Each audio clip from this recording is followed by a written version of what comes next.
Hey, back with Rob Rowley from Maricopa County Emergency Management. Rob, with this reception and care center drill, it's all based on Palo Verde and an incident at the Palo Verde generating station. Are nuclear power plants safe? Well, the short answer to that is yes. In the United States, we've only had really one major emergency at a nuclear power plant, and that was all the way back in the early 80s at 3 Mile Island. And a lot of people don't know, nobody died as a result of 3 Mile Island. As a matter of fact, nobody's died as a result of a nuclear power plant accident in the entire United States ever.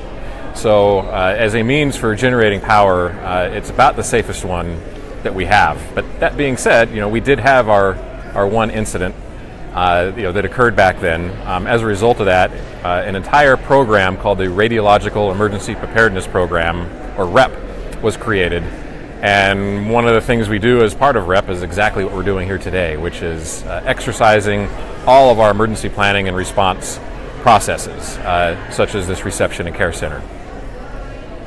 How many people live near the Palo Verde generating station? Is there a lot of population out there? Not a huge population, which is good for an emergency planning zone. Across the United States, that varies. Sometimes they're right in the middle of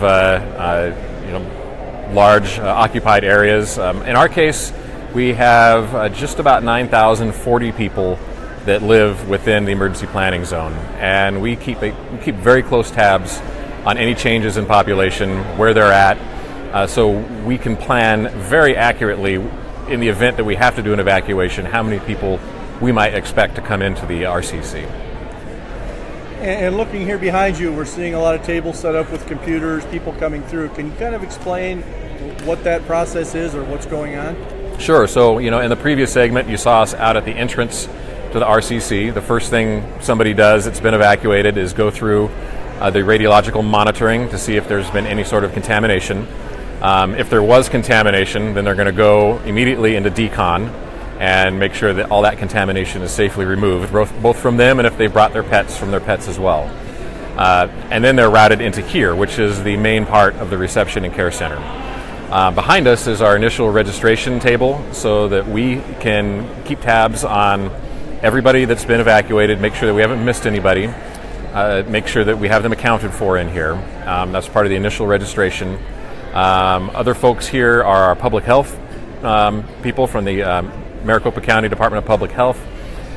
One of the protective action decisions that's made besides evacuation is if we're going to issue potassium iodide to the evacuees, and that's a countermeasure against radiological contamination.